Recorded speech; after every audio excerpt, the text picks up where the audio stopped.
Hey, welcome to my channel.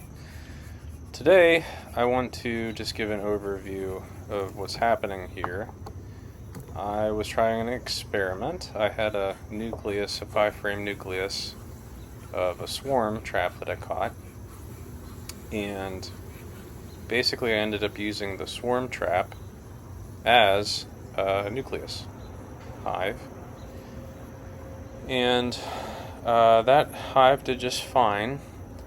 But I wanted to see if I could make a split of that nucleus. So I took 2 frames and I put them in this nuke box, this Pro Nuke box that I got from an original nucleus that I had. And I added 1 frame of empty foundation. Now I made a couple mistakes. One, I did not shake more bees into it. I just put the bees that were on the frame into it. I made sure the queen was not on the frame. And so that was 1. And 2, I didn't guard for robber bees. So what I'm doing here is I'm looking for some queen cells. My swarm trap had made some queen cells when I took it. It was a different swarm trap that I then did a combination with that you can look at on my YouTube channel.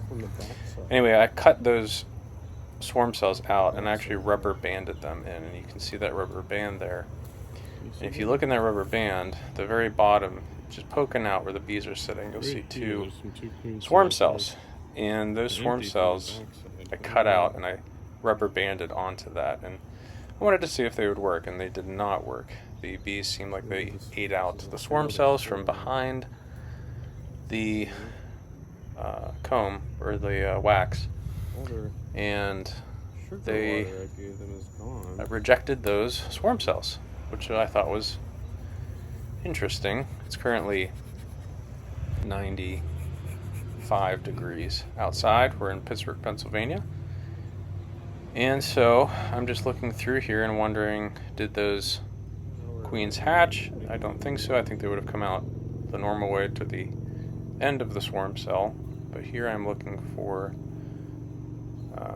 to see what they're doing in place of having swarm cells, because this is a queenless colony. And sure enough, I did find some swarm cells. On this, you can see one sticking out right to the right side, and there's bees covering a swarm cell in the middle of the frame. It is interesting that they made the cells in the middle of the frame, because generally those are supersedure cells, and they're not superseding a queen because they don't have a queen. But they also had a location change, so maybe they're confused. Either way, they're raising up new queens. There's 3 there. And I think what I'm going to do is I'm just going to let this nucleus continue and see if they can raise up their own queens. Now, I have a couple challenges ahead.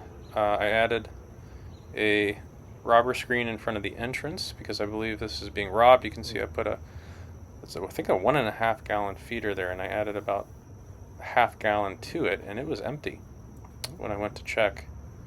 I think it might have been just 7 days later. So there's no way that 2 frames of bees went through a half a gallon in 7 days. More than likely they're getting robbed. So I added a robber screen in front. Not in this video, but I added it later. And I did notice there are a lot of confused bees. So there's really because I didn't add foragers, or didn't shake bees in, there weren't really enough bees to protect this little 5-frame nucleus, and they were getting robbed out. So hopefully the robber screen will protect some of them. They may still get robbed out, I'm not quite sure.